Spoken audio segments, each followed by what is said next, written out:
In 1997, James Cameron released Titanic, the record-breaking disaster romance featuring Kate Winslet and soon-to-be megastar Leonardo DiCaprio. Although the doomed romance between Jack and Rose is fictional, the sinking of the Titanic was anything but. Out of respect, Cameron vowed to make every aspect of the film as accurate as possible. Did he succeed? Let's dive in and find out in what the really happened to the Titanic.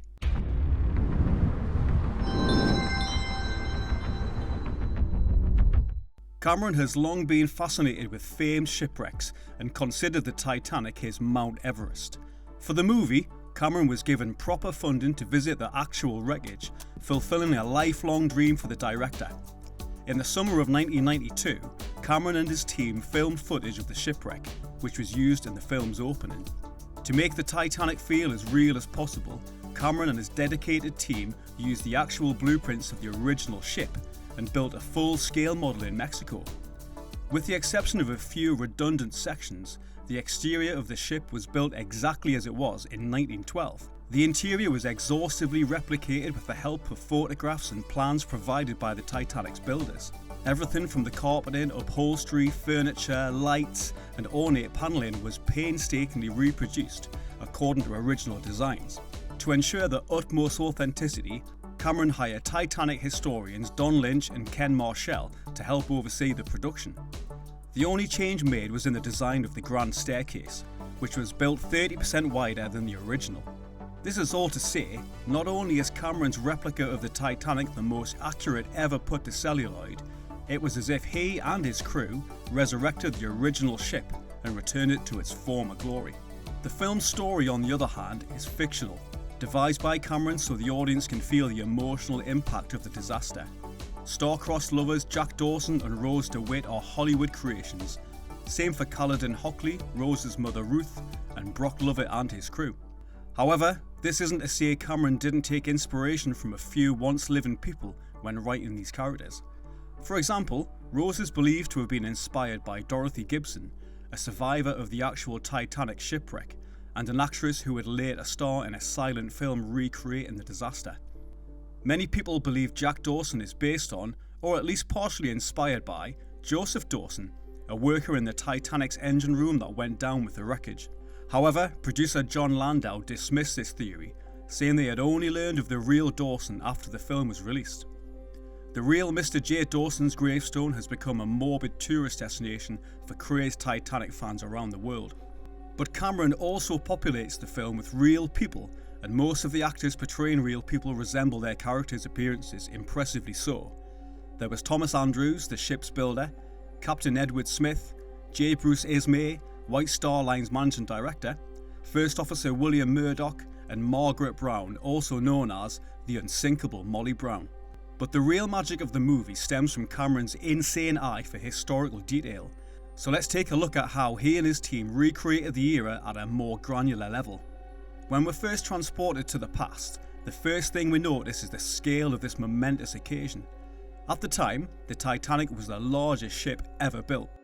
So people came out to see the ship off, whether or not they had any family on board. We can also see a number of officers inspecting passengers for lice and other potentially infectious ailments. This practice may seem weird these days, but actually was common. Infections and disease spread like wildfire back then, and the confines of a ship increased the risk of spread.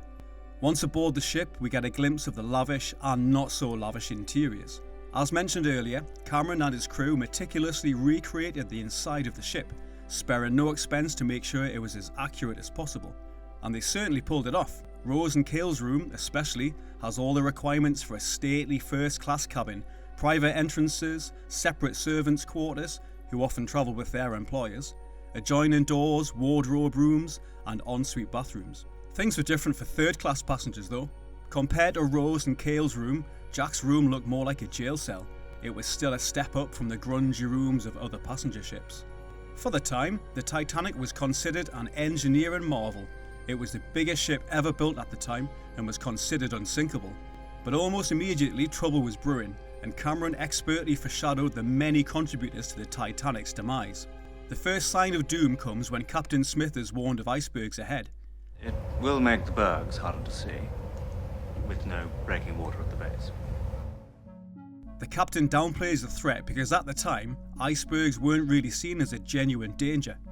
Close calls were not uncommon, and even head-on collisions weren't necessarily disastrous.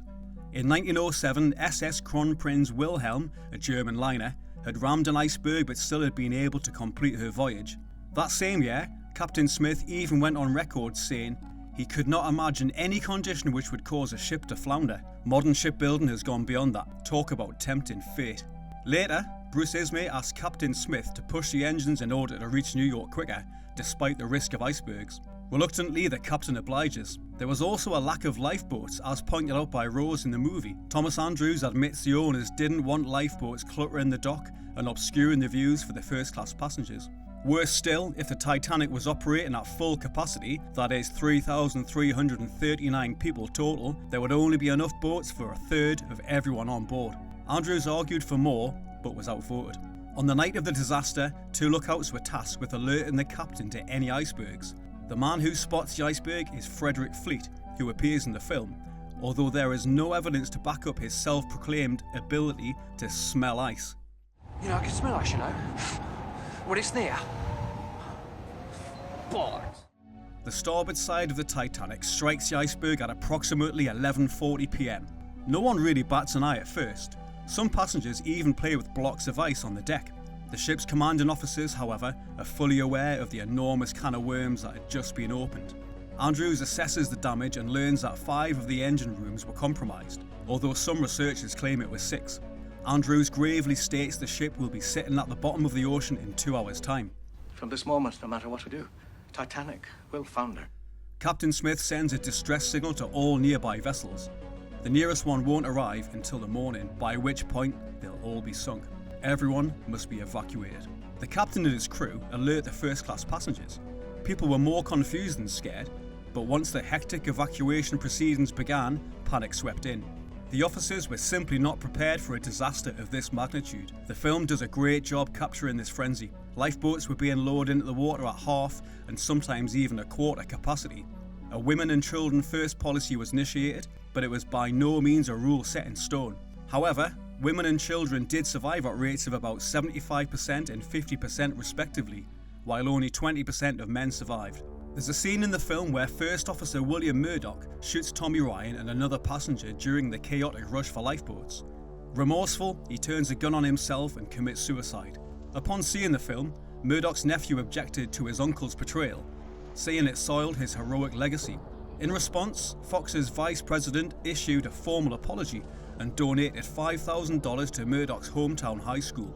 Cameron also apologised on the film's DVD commentary, but argued that officers were firing guns in the air to maintain order. He adds that his idea was not to present Murdoch as dishonourable, but as a man in over his head. About an hour after hitting the iceberg, most of the lower decks, third class that is, are underwater. One scene shows an elderly couple lying in their bed, their room rapidly flooding, accepting the fact that they will die in the ship. It's a heart-wrenching scene made even more powerful by the fact that this older couple is actually based on Isidore and Ida Strauss, a couple who shared such a powerful bond they refused to be separated during evacuation proceedings. Instead, they went down with the ship, hand in hand. Officers purposefully locked the gates, trapping Jack, Rose and a number of other third-class passengers in the lower decks. This appears to be a bit of dramatic exaggeration on Cameron's part, as there is no evidence that this happened. There is one known instance whereby a passenger, Daniel Buckley, was trapped on the lower decks by a fleeing officer. However, someone else came by and freed him. Cameron may have been inspired by this account, but there wasn't a unified effort to keep third-class passengers from the top deck. By the time Jack and Rose make it out, the front of the ship has been fully submerged. Jack and Rose head to the back of the ship, passing the violinists, who continue to play as the ship goes down. Amazingly, these musicians were real people. They're considered by many to be heroes. At this point, gravity was working against the ship, and the Titanic's structural integrity was growing weaker by the second. The stacks fall, crushing people on board and forcing many others to jump into the deathly cold water. As the ship's unsupported stern rose out of the water, the immense force on the keel broke the ship in half. The boat sank immediately, while the air trapped in the stern allowed it to remain afloat for a few minutes longer, rising to a nearly vertical angle with hundreds of people still clinging to it. At 2:20 a.m, the stern finally went down. It sank like a rock, creating a vacuum that sucked hundreds of passengers down with it, Like Jack and Rose, many were able to fight their way back to the surface, but others weren't so lucky.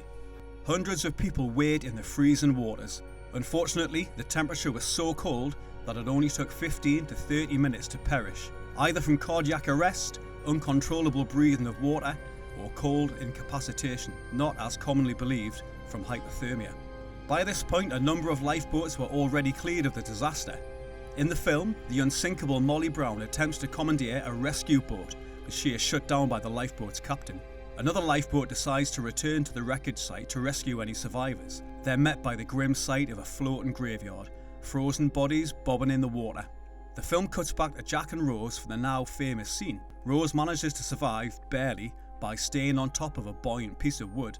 Jack, unable to climb on without killing them both, decides to sacrifice himself to save Rose. By the time the sole lifeboat returns, Rose is the only survivor. As a fun aside, Mythbusters actually tackled the film's controversial ending. Could Jack have been able to fit on that wooden board? Through a series of tests, hosts Adam and Jamie discovered that Jack actually could have fit if he tied a life jacket under the board, giving it more buoyancy and balance. So while it's plausible Jack and Rose could have both made it out alive, as James Cameron quipped, the script says Jack needs to die. We could have made the board a bit smaller to make it more realistic, but the dude is going down. In the end, more than 1,500 of the estimated 2,224 passengers perished. It remains the deadliest peacetime sinking of a superliner or cruise ship. Its legacy continues to resonate to this day and has inspired hundreds of artistic works, from movies to books to documentaries and everything in between. James Cameron is clearly passionate about the Titanic, given his intense love and fascination for the subject, and his deep respect for those who perished. He set out to make an accurate and truthful depiction of the disaster. After exploring every facet of his masterful film, it's safe to say Titanic is more fact than fiction.